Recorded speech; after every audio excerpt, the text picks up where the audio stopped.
This Saturday, May 14th at 8 p.m., Zeigelstrasse 28, Laughing Lizard Playhouse. You already know what it is. It is the Corner Späti Eurovision live show. One of our favorite events of the year. First time doing it as a live show in addition to the stream. It's going to be a great time. I have not gone through all the songs yet. I've listened to Kieran's rambling. He's in the zone. We'll say that. The recent bonus episode he did about it. But I'm very excited to go through them. It is always a wonderful time, and you should join us if you're free. Best news, it is completely free. It is completely free, exactly. The only thing to add is that because the Laughing Lizard Lounge, what's it called? Laughing Lizard Playhouse. Oh, that's disgusting. The Laughing Lizard Playhouse. The ball pit. Yeah, which is a part of like Belushi's and whatnot for anyone who knows the comedy clubs of theirs in Mitte. We have the entire basement. There'll be multiple TVs. Mm-hmm. You just have to get your drinks from the bar that will be downstairs, and we then have free admission. So it'll be a rootin' tootin' fun time.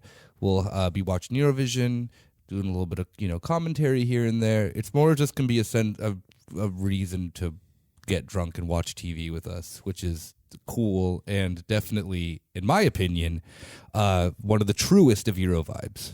If they don't kick us out, we can just start watching the most recent Turk Vision as well. Just did they do Turk Vision this year? I don't even know. No, they canceled it last year. I think they announced it again, but they're going to announce it right now with the invasion of northern Syria. If you're listening to this and you come on Saturday, if you will show up, we will do a live Turk Vision show. Yeah, it'll just be me because I'm the only one who comes from a country that could be ethnically classified as Turkish. We are Team German. Germany has does have one, but then that only means that Yulia is allowed to.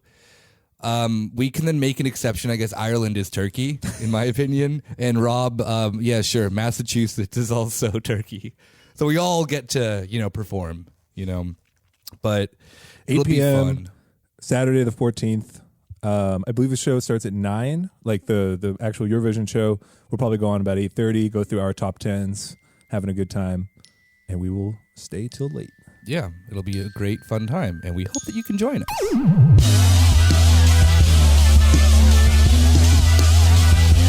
Hey.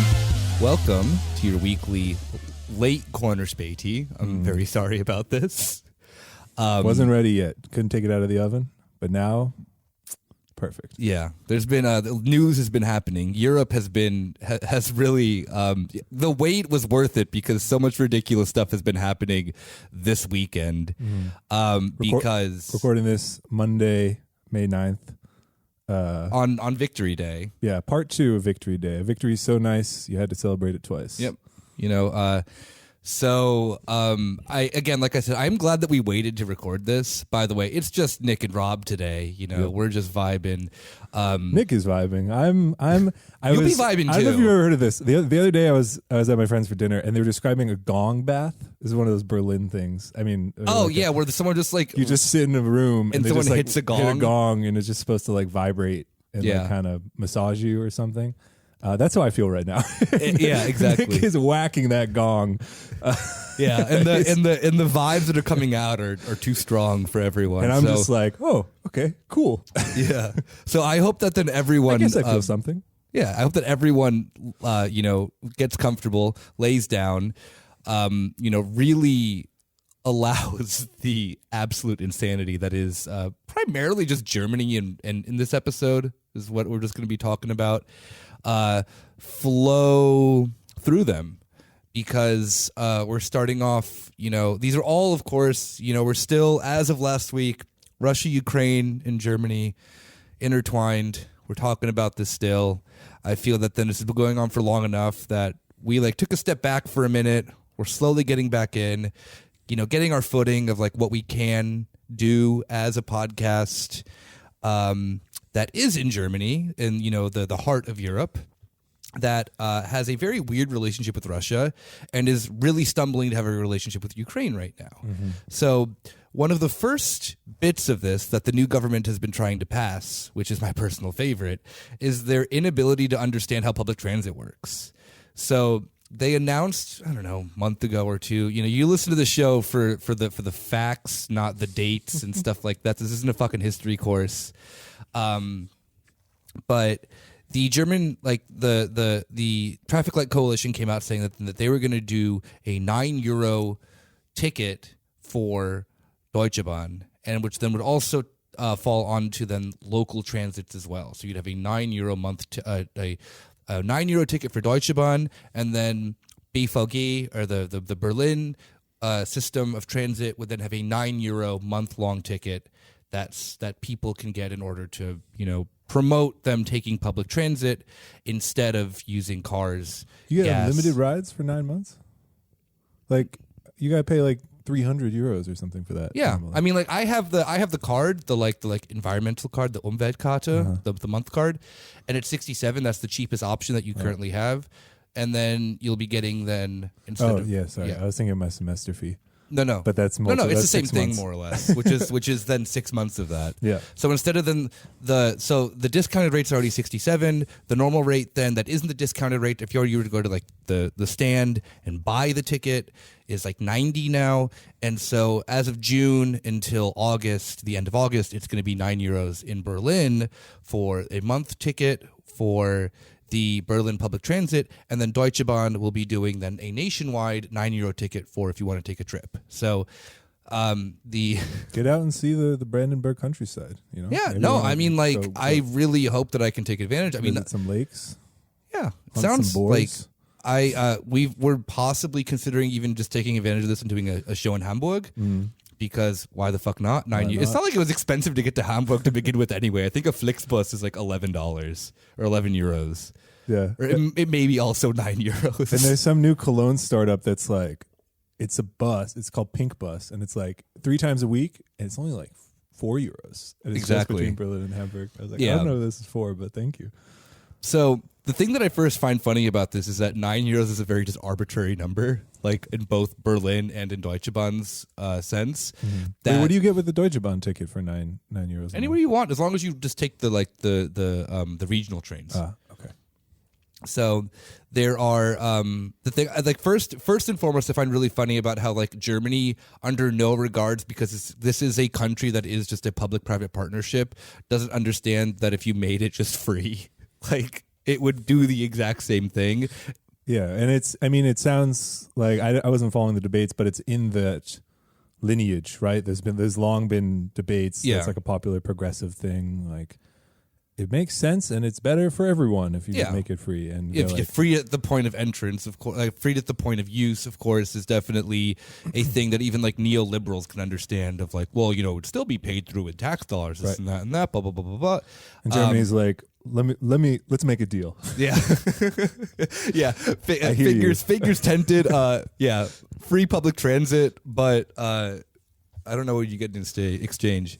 Going and destroying the nice areas of Germany, like I'm going to talk about in a second. So, as we've discussed previously on the show as well, is that Germany has a very hyper conservative, reactionary media base, and so the first op-eds that appeared in response to the officiation of this €9 Deutsche Bahn card was a bunch of op-eds from like Bild and Welt, afraid of tourists, younger, poorer tourists, going to wealthy areas, particularly Sylt, to vacation.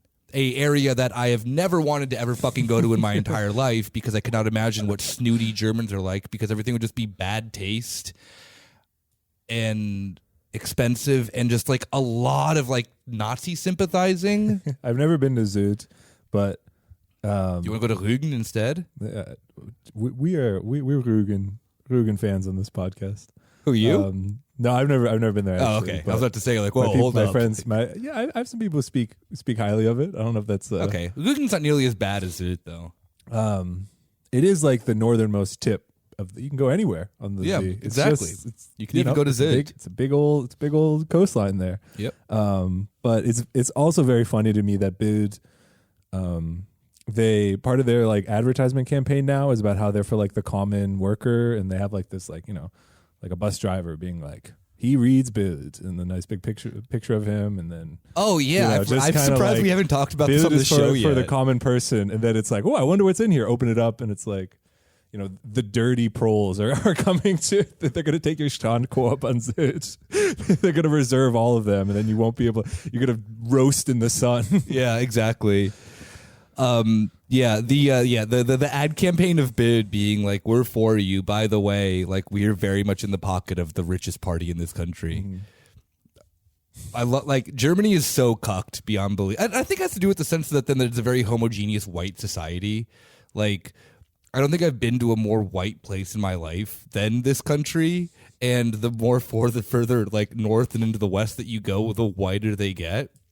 But yeah, the legitimate fear of rich people about Sylt has now turned into a meme in Germany, which, the Germans typically not funny, but, they came through on this one of how now we're going to turn Sylt into, I've seen for those who don't know, Sylt's a very thin island that is in the north of Germany. It has a very distinct shape that people will like put on their like cars to show that they like vacation there. It looks like that thing you clean like windshields with. Yeah, like a window squeegee. Yeah.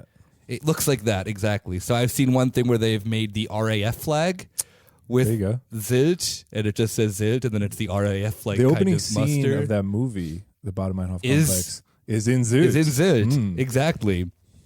So taking it back for the true revolutionaries of the German working class. That's right, the Maoists. No one else is allowed on Sylt. Just these other things too, just a bunch of memes of poor people, how people who are undesired people of Sylt going and just creating a ruckus, which is cool and sick. And maybe maybe we should do it. Like this is the corner Späti kind of Anforderung. I don't know what the English word for that is. I'm demanding you more or less to go to Sylt and create hell. We could make like a little imagining those buses that take you to festivals or something. Yeah, exactly. Like people who go to Coachella. Yeah, wagons 34 through 37 on the ECE leaving Hamburg Friday at 2. Come on in. Yeah, or how old people on the East Coast all go to like Atlantic City. They'll Okay. All right. I don't know if you can gamble in Sylt. I haven't been there, but we can. You can gamble in Germany. Why can't you gamble in Sylt? we can find some activities, some corner Späti approved activities on Sylt. Yeah, I don't know. It'll be fun. You know what? This is a working idea. We have 3 months to do this between June and August. If you want to take a corner Späti sponsored trip to Sylt because of the €9 ticket, please write us. It actually sounds like a really fun idea. So, yeah, but it is. I just find it so funny that this country's hatred of anyone who isn't rich is just so pure. That have you looked up how expensive it is to get to Sylt on the normal Deutsche Bahn card? I have not. It's like €17. Oh. It's literally no different. It was never. Yeah, they're really just grasping for something. I was like, yeah, no one. It's just the sense that's called of economics. It's exactly. Maybe it is just the right. You lower it to €9, and all of a sudden, it's like a minimum wage or something. You're distorting the market. There'll just be a massive flood. The thing I love so much about it too is it's like the sense of whenever you see the op-eds that that happened but just don't need to be said out loud. Yeah, exactly. The ones of just people being like, we can't raise the minimum wage because that would mean that then people can live okay lives. When that just is just said out and out on relatively liberal media in the US, you're like, oh, okay, yeah, you're op-eds about people like with homelessness in the US is the easiest one, where it's like, oh, I live in San Francisco in a nice area. I wasn't expecting homeless people. And then like, here's my solution for it. It's like, oh, you just want mass incarceration. Like you're saying it out loud. Like you're saying the quiet part loud finally. This op-ed's really weird. It's like that, at least to me, in the German sense, that then like Germany just is a very vehemently anti-working class country. And it really just is funny that then this op-ed is not, it's not like a one-time thing. It is, there's also then like the nicer way that then's been trying to do it, other than people being like, oh, like if you don't know how to be classy, which I'm sorry, a German can't. Like I'm an unclassy piece of shit, and I guarantee you I like know like the general basics of how to like behave at like a fancy place compared to like absolutely just leather-faced sicko with like the whitest teeth you've ever seen, like dressed in like I don't fucking know, like however like looking like fucking Jürgen Klopp, but his whole family is like, you know, has like Nazi money from like generations, be it like, you know, like my money real Nazi. Yeah, exactly. Like I'm sorry, I have, and plus like what are they gonna fucking go get like, oh yeah, we're gonna have like a like some fancy pantsy, you know, I don't know. What do Germans do that's fancy? They go to an expensive restaurant. Yeah, that's it. Yeah. But I mean, like that you can do anywhere, and then just the but food. But it's not on Zoot. Yeah, but the expensive restaurant will just be like, it looks like you're in like the Marriott in like Dallas Fort Worth Airport, and it's like one of the most miserable experience. Like, have you been to a fancy restaurant in Berlin? No, not in Berlin. Okay, because it's really funny. Like the fine dining experience of Germany is literally like stuck in the 90s in the US, where like, and I'm not kidding, where like the nicest restaurants in Berlin look like the restaurants in like hotels like near an airport in the US. Like that aesthetic, like there's like a bunch of restaurants like around like Mitte and like Friedrichstrasse and whatnot. I'm being a really bougie bitch right now and I don't care, but yeah, it's really funny to me how then that Germans like this aesthetic of like class is like 30 years aged, and it will never like, yeah, sorry, these people don't know anything. Like if I wanted to like experience fancy things, I would have like the Italians or the French fucking tell me how to live my life. Sorry, like they do understand, at least in Europeans, luxury is a little bit better than a bunch of like, you know, Aryan like Nazis telling me how to live my fucking life. So yeah, sounds like fun. I think it's connected somehow to our next topic, because there's something going on where like it's a little bit like a vaguely Corona Leugner. People were like, all the media is taking over. COVID is like a tool by the media so that you don't see what's really going on. Exactly. Or something. And I think it's more like, I would say there's maybe something similar now with the war in Ukraine, and it almost is like the opposite, where it gives people permission to be like, all right, I did my Ukraine thing, they're still on it, I'm going in on my thoughts on Zoot right now. Like Zoot is not what it used to be, and it's because of this fucking €9 ticket. Exactly. Yeah. So there's something going on there. Well, I mean, you had that too with the Ukraine thing in Germany, where then you had the hilarious op-eds of the one country who should not be making this op-ed is Germany, of like, oh yeah, Azov aren't Nazis, they're just hyper-nationalists. It's like, stop it. Like, look, okay, Germany's trying really hard, all right? Germany's trying to make this throuple work with Russia and Ukraine, and it's just the funniest shit though, because then, I see you, my brother. Yeah, it's literally, yeah, it's the funniest shit where then like the upper echelon of like hyper conservative, you know, right wing forces in this country who do control a lot of it, need like the littlest excuse to like, one, hate the working class, and then two, just be like open Nazis. Yeah, and we've seen this happen like so like I think that's what I was getting at too with the like, I mean, it's a long tradition in the German media to like openly hate the working class, but even that common man, whatever bullshit Bild pulls, can kind of drop when it's like, well, no, all we're really talking about is, or all the purpose of the Germans project is to deal with, I don't know, the threat of communism, which is Russia, which is, yeah, and also just like brown people who just live differently or whatever, which they don't. They've also been here for quite some time. And so then it's like, that gives us the cover to just go ham. Yeah, exactly. On all that other hitting stuff. the just like no contemplation, just hitting both like classism and just Nazism buttons, just both at the same time. Which in this country are possibly maybe the same button. What is the latest with the EU drama? I know you follow. Should we start with the Victory Day stuff, or just the Germany and Ukraine? Oh yeah, okay. Do we want to go inwards, outwards, or outwards, inwards? We can go local and then go outwards because so first off, World War II ended 77 years ago. Well, not World War II. The European theater of World War II ended. May 8th, and then so May 8th and May 9th are celebrated in every other country pretty much, but Russia is the 8th, and then Russia has the 9th, just for, like as Rob said, to be special. Exactly. And, double the fun. And to be very fair, I think that then a lot of people need, when people wonder why there was a New York Times op-ed about this of why does Russia care so much about World War II, and just people can't fathom the amount of sacrifice the Soviet Union did during this. Yep. 20 million people killed because of it. It's a lot. It is completely written out of. I mean, people have probably seen that graph with what is it, the survey in France of who was most responsible. Yeah, exactly. But one example I always think of is I was asked once by my Japanese friend, why don't Germany and France hate each other the way China has this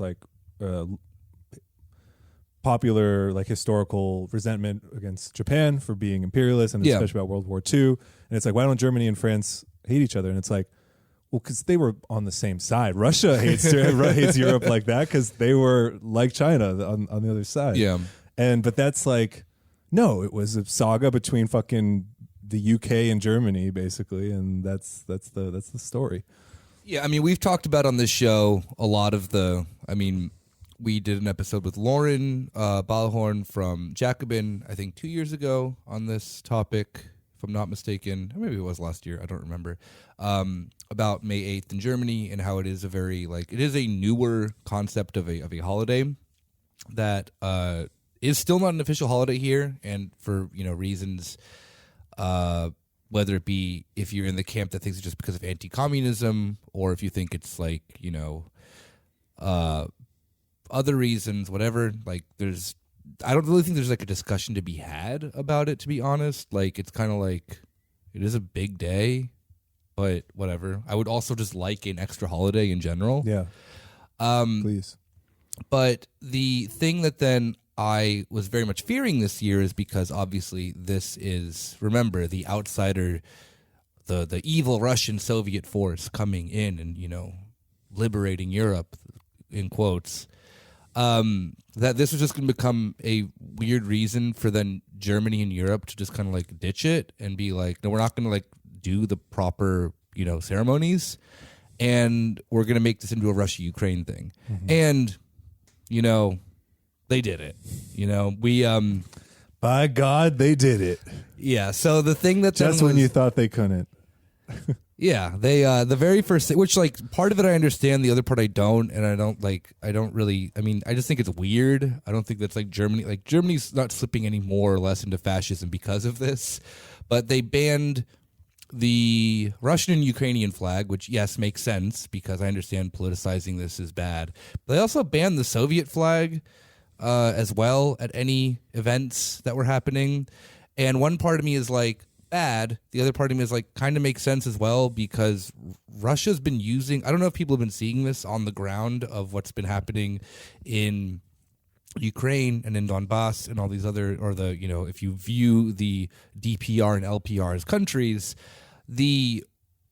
Russia's been using the Soviet emblem more on things that make no sense. So Spetsnaz troops have now replaced the Russian emblem flag on their uniforms with the Soviet emblem as of, I think, 4 or 5 days ago. It could just be a Victory Day thing. It could be another thing. There have been other things that we've been seeing that they've been using the emblem of the Soviet Union, of just mostly just the Soviet flag, as a like alongside that of the Russian flag. And now you can go and do the whatever, call it Russian imperialism using the Soviet emblem, this and that for that, whatever. I think that there's an open discussion to be had about whether it's just like trying to legitimize this anti-Nazi thing that Putin is pretending that he's doing. But regardless, it's like, I don't know, part of me understands it because there has been a mobilization of Russia openly to use this flag to have a different meaning that is no longer than that of of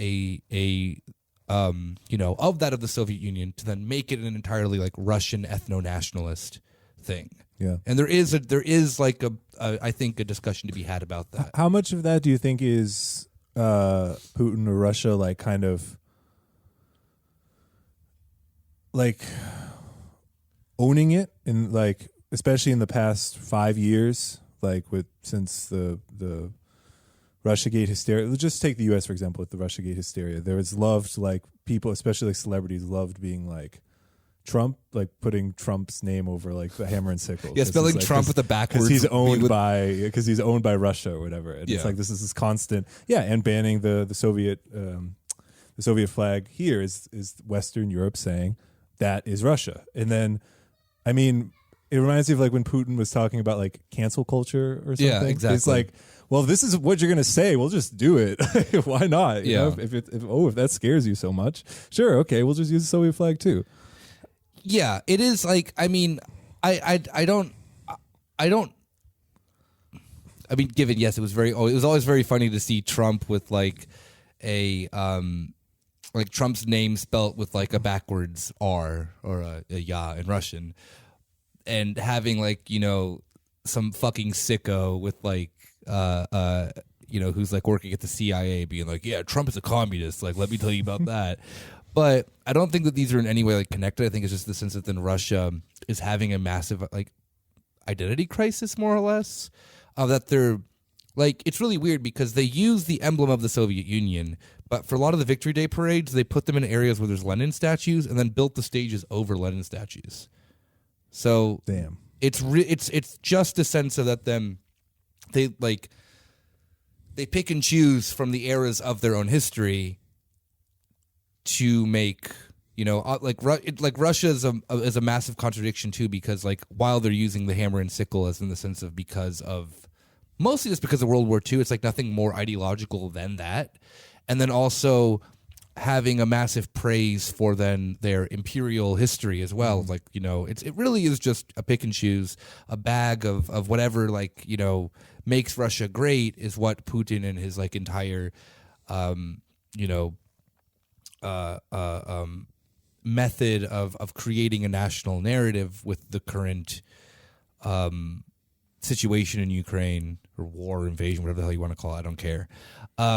The thing of then like the St. George banner as well, the orange and black, which is typically associated with the victory of World War II, has become a thing now, where then that is alongside the Z, or the Z being made in the St. George banner, because he has continuously done this thing of like, oh, I am fighting this anti-Nazi, anti-fascist struggle, blah, blah, blah, blah, blah, blah, blah, blah, and I'm going to legitimize it with these emblems that we have historically of anti-Nazi and anti-fascist struggle. Doesn't mean that they're actually like, I mean, obviously we've talked about how Russia has a like very big problem with neo-Nazis. I mean, you and Kieran did the episode about the Wagner Group, you know, headed by a Nazi. Yeah, I'm just, and this is like a real side topic, but like there was always it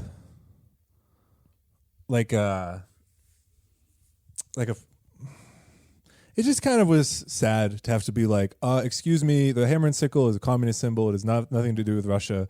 And if they're just going to use it, it's like, okay, fine, let's just move on. Like, I don't want to give up the hammer and sickle. I'm a communist. I don't want to, throw away communist history. But it's like, all right, who cares? I don't fucking care if you put Trump's name on the Soviet flag and say Putin and Trump and put their faces on them next to fucking Marx and Engels and Lenin. Just go for it. You know? Fine.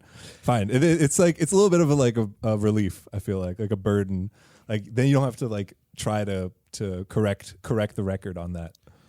Yeah. So how does this then affect then Berlin? Is kind of an interesting Did you thing. see? Were there any? Did you see any demos or any of the stuff yesterday?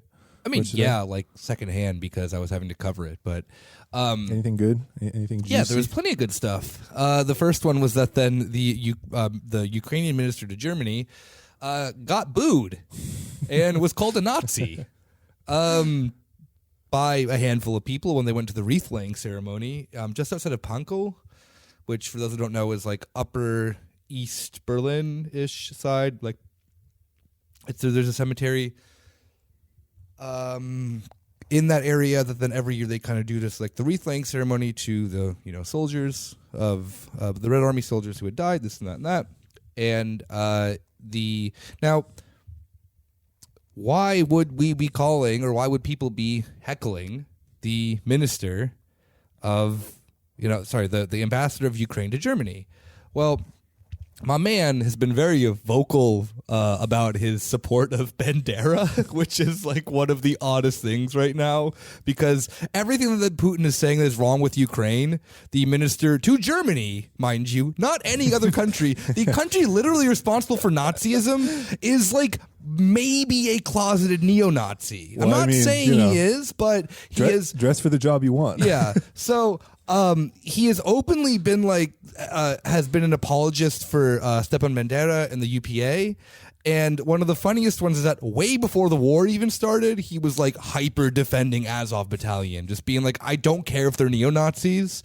They serve Ukraine. And so it definitely kind of is, I appreciate the realism of him, of that then like, even if there are neo-Nazis in the Ukrainian military, I don't care, which is this thing that I think the left has been struggling with right now of like, well, I want to support Ukraine, but I don't want to support the neo-Nazis. And I think the easiest way of doing that is just being like, well, yeah, like I don't want war, but I also just don't support a military that then is openly supporting Nazis, But he's You're talking about Melnik? This guy? Yeah, exactly. Yeah. Andrei Melnik. And he's a character, but so he was heckled, called a Nazi, and shit like that while he was laying his wreath, and he was doing WWE style, like cupping his ear to the crowd. What are you gonna do about it? Yeah, and then he took the fucking like Wolfsangel thing, the symbol of Azov, and just like mutilated a bunch of protesters. But so there was that yesterday, which was like, it's like little and small, but just really funny because this one specific person, again, they really picked the wrong person for this job, because the longer this conflict's been going, the more openly fascist he's becoming, of just like, he's like, yeah, Bandera, sick, Azov Battalion, heroes. And it's just like, I mean, I understand the perspective that then it's like that the sense of that anyone then who is defending your country that then is in this moment is a hero, this and that, blah, blah, blah, blah. Even if they're neo-Nazis, I understand when people like kind of fall for that bullshit. But he was doing this like way before. Yeah, and then he threw a fit because the Ukrainian flag was banned, which again, I mean, while Ukraine helped with the liberation of like against fascism and whatnot, their flag was different at this time. First off, Ukraine had their own flag under the Soviet Union, wasn't the current one. Again, like I said, I understand banning the Russian-Ukrainian flag, not making this about the current situation, and the German it was, and then a bunch of protesters then went during the day and kept like showing Ukrainian flags on the day that has nothing to do with Russia or Ukraine, just to then simply because this day has something to do with one country of the Soviet Union. Yeah. It's just fucking dumb. The Ukraine flag is now like when, I guess it happens in Germany too, but especially in the US, when people kneel. Like it's just because like you just kneel for everything, and it's like it doesn't make, especially after the George Floyd murder. Is this like Kaepernick? Are you saying you're like the police officer? The Ukrainian flag it's just like, I don't know what to do. Here's Ukrainian flag. Yeah, the Ukrainian flag is that picture of Nancy Pelosi in like in some random African print that she like found kneeling. That is it. Like it is like all meaning of, I mean, given I don't think that a national flag has all to that, especially a country that then is like, what, 30 years old. The meaning of the Ukrainian flag literally means nothing to me. Sorry if I like bother someone with that. But then like that there's this like, I'm sorry, putting it in like your Twitter handle or like putting it in your name or whatever the fuck it is, and like, you know, proudly showing a flag of a country with an incredibly complex history currently right now, and you're just being like it doesn't, I don't think it does the support that people think it does of not wanting war. You just look like that you've like weirdly picked a side in this, and that you can then do, yeah, like you said, like you can do the kneel, you can do your like your good 2 seconds of social activism instead of like, you know, actually learning or doing research or whatever the fuck it is. You know, like this is, yeah, I mean, we've talked about Ukraine weirdly since this show has started, because this conflict has been going on for like 8 years, and I think that then like the only position that then I can like fully entirely endorse is just like, war bad, you know, like war is horrible.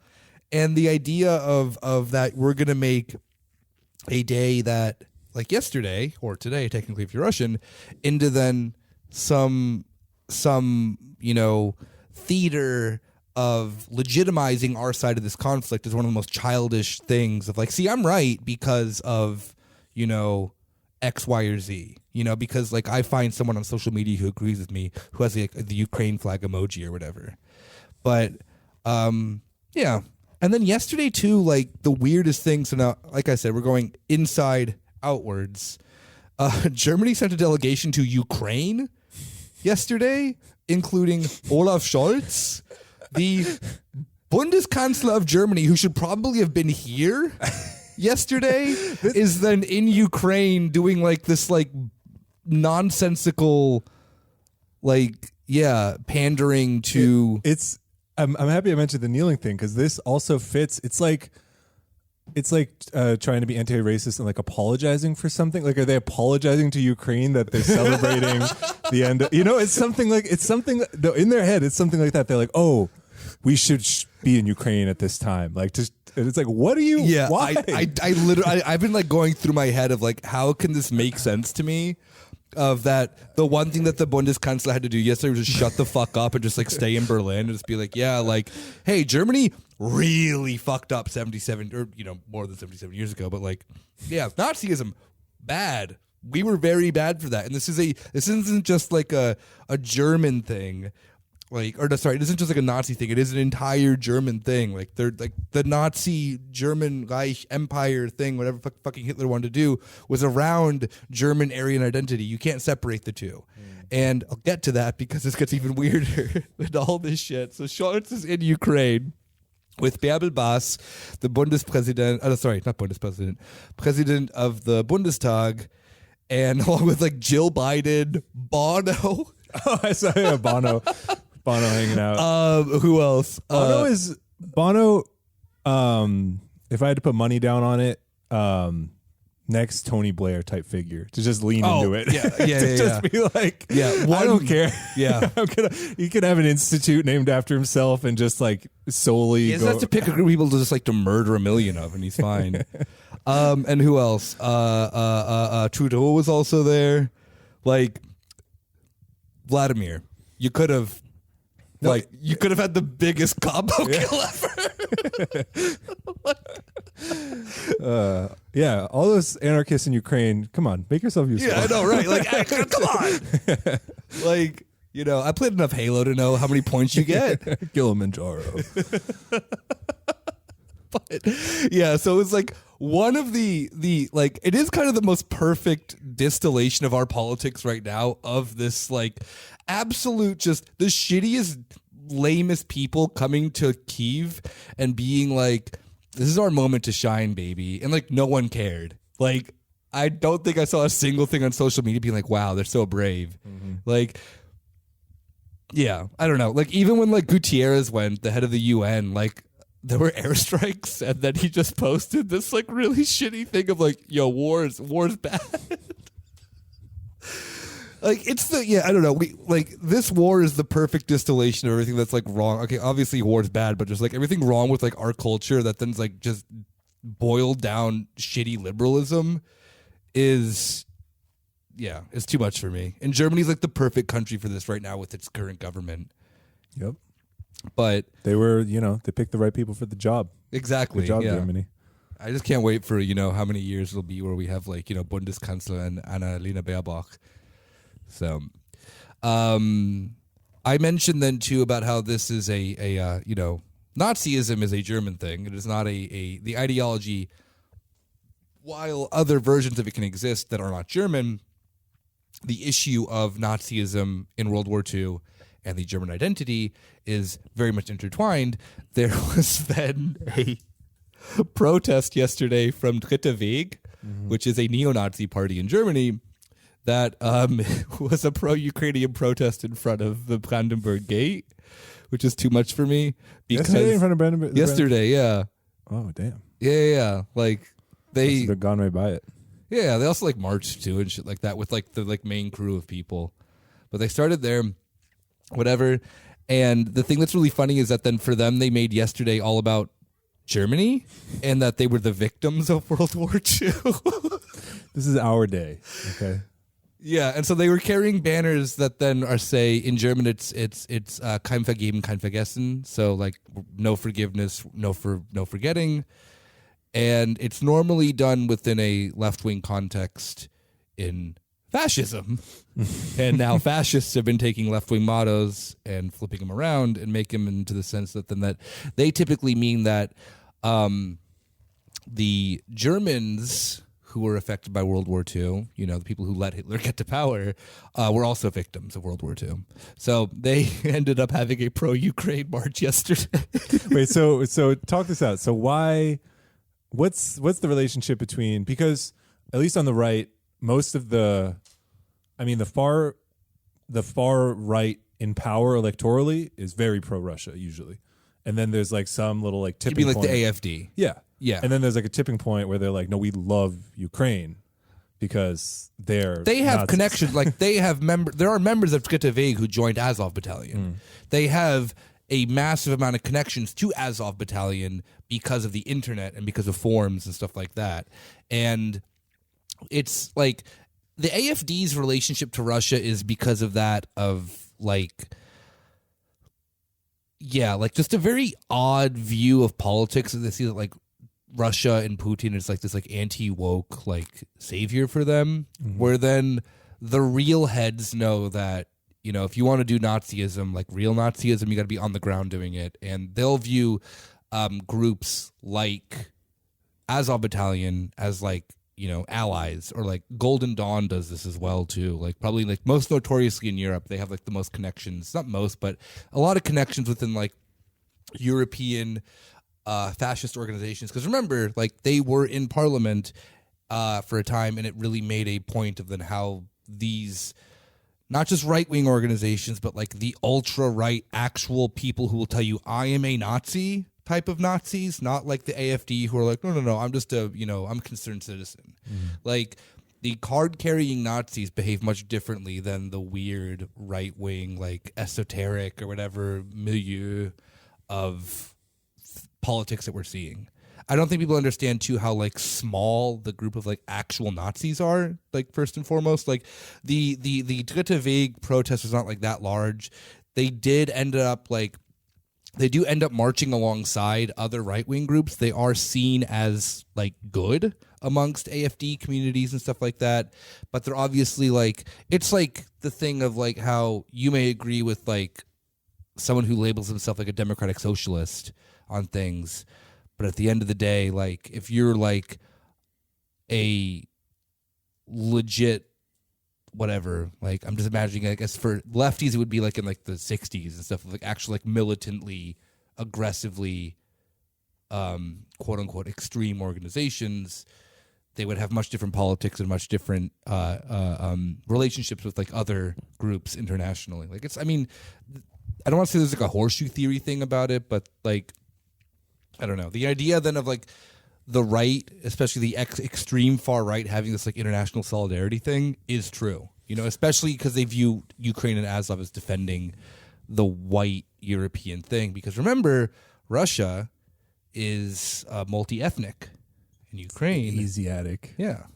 I mean, people like straight up will say like, "Oh, Ukraine was the part that wasn't conquered by the Golden Horde." Exactly. And yeah, so they fully like invest in that. The imagery that also Ukraine uses to like is not all of the imagery, but there is a lot of the stuff that then like a white Christian nation, regardless of them being Orthodox. It is like, it's like the kind of like they're cool with the Slavs if they're to a degree.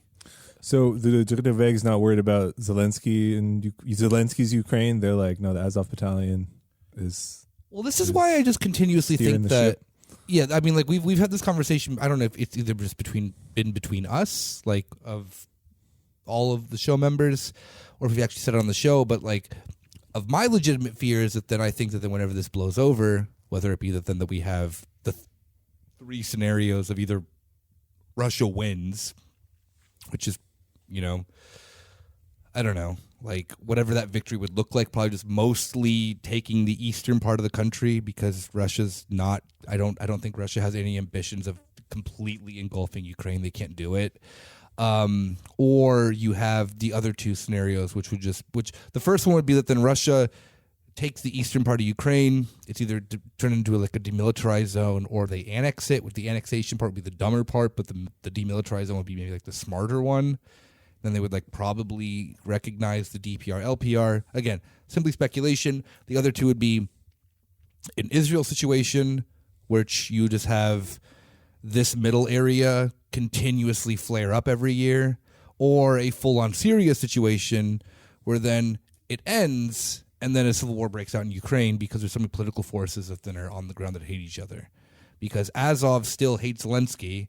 A lot of them see Zelensky as a traitor because he's Jewish, this and that and that. Like it's really confusing on the ground of like that regard of what's going on.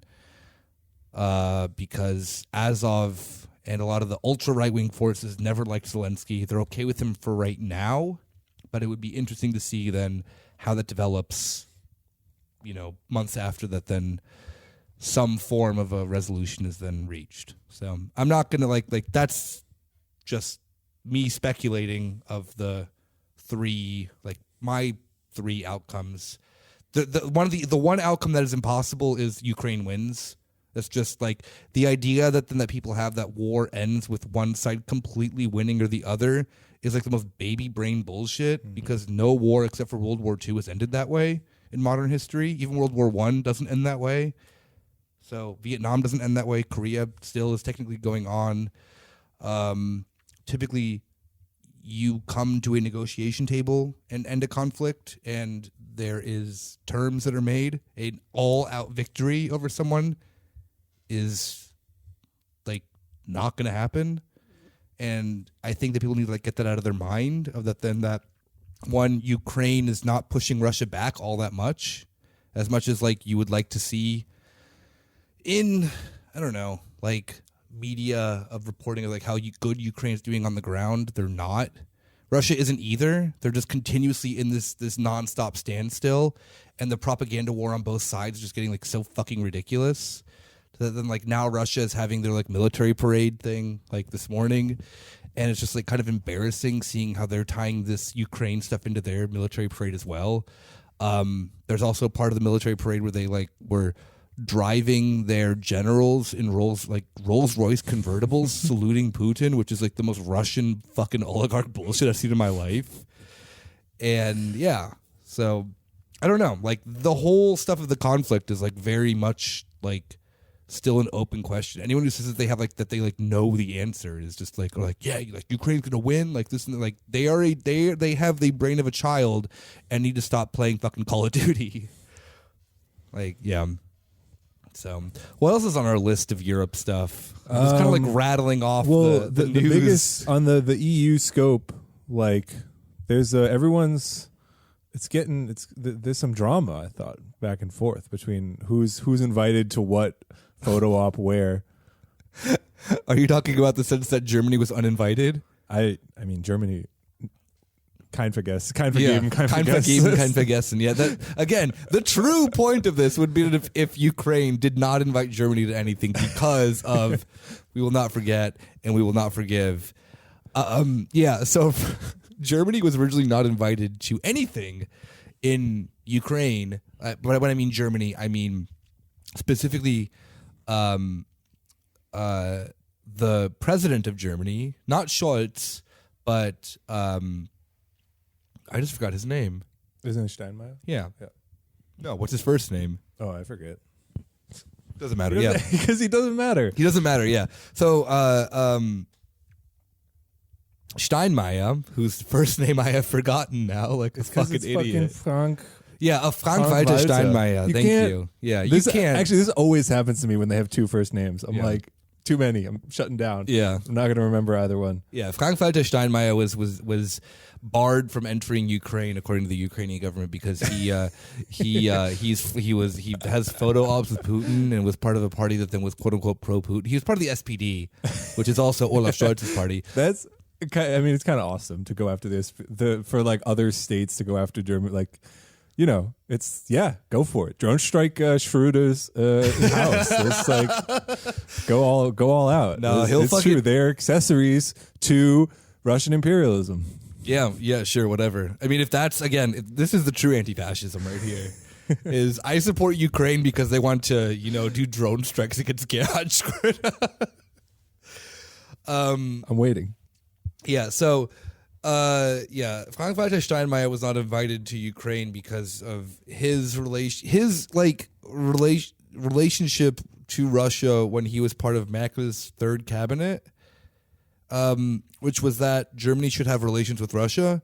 I don't think people understand how, while the gas thing of the Merkel government, and not even just Merkel's, but of Schröder's government was incredibly stupid of, literally relying on one gas source.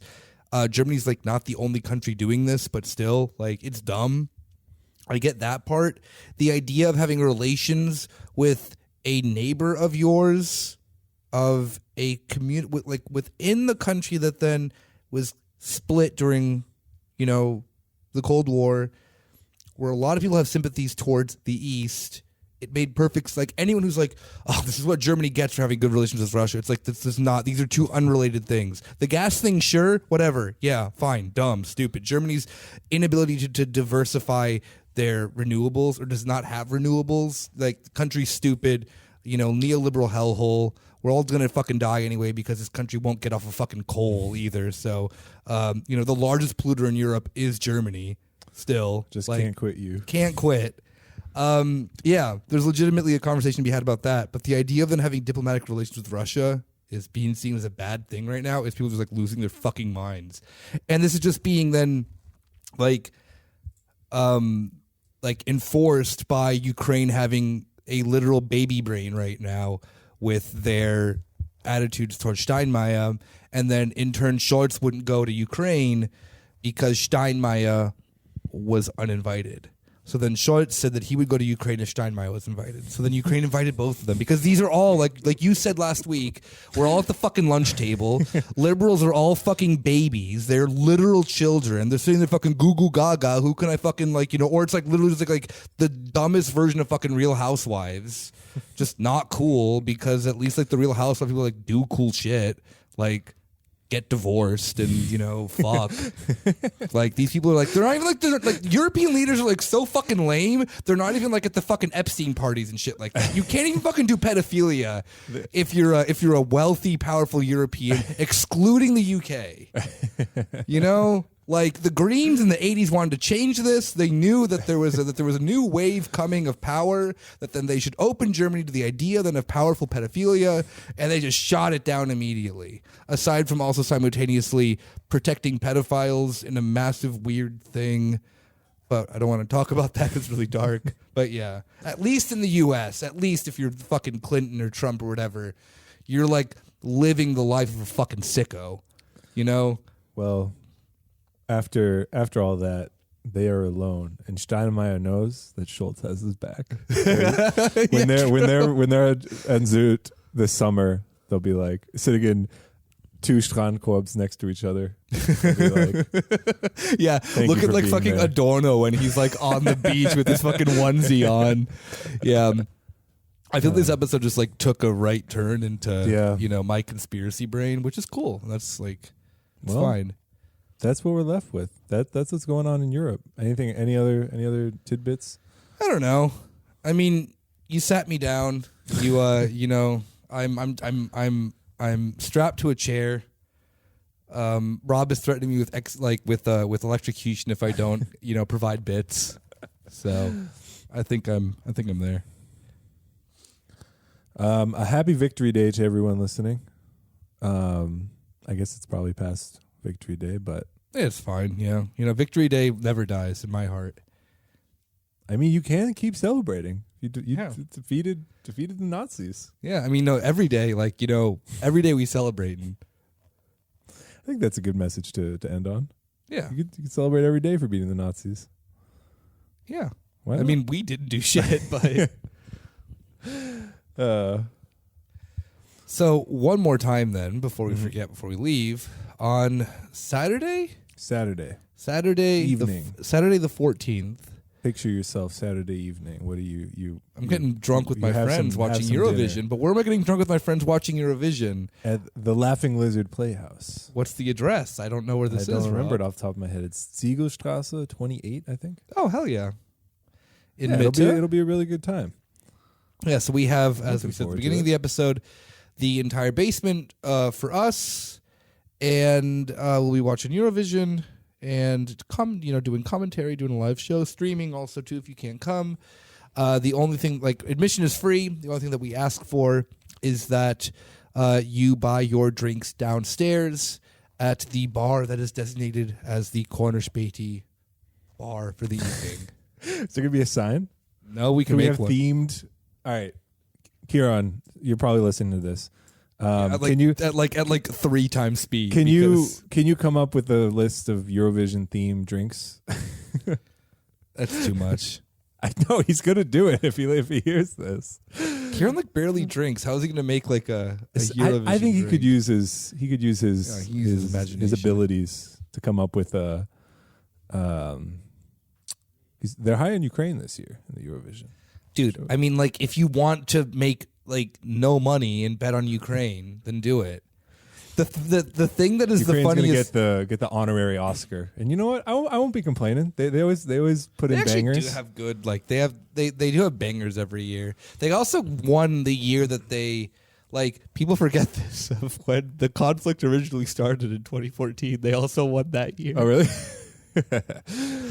Yes, and their song was actually against Eurovision rules because it was about, hilariously enough, it was an anti-communist song. Again, continuously driving into the Nazi rhetoric of that. Again, the one thing that this country has to not do is prove Putin right. And what do they continuously, what does Europe and Ukraine keep doing? They keep continuously being actually, yeah, we are fascist. Our Eurovision entry was a literal fascist song. I love picturing a Russian Alex Jones talking about Eurovision like it's Bohemian Grove, and then it's they all get together and it's these insane performances, and there's the crescendo is this tribute. Yeah. At the end of the show, there's an hour of Stefan Bandera. It's absolutely insane. Well, if that sounds interesting to you, come on by. Yeah, Saturday. if you want to come to the Saturday, Banderites Eurovision. Yeah, it'll be fun. And on that note, we will see you guys all actually at Eurovision Saturday. Yeah, Saturday, or for the bonus on Friday. Peace. Bye-bye.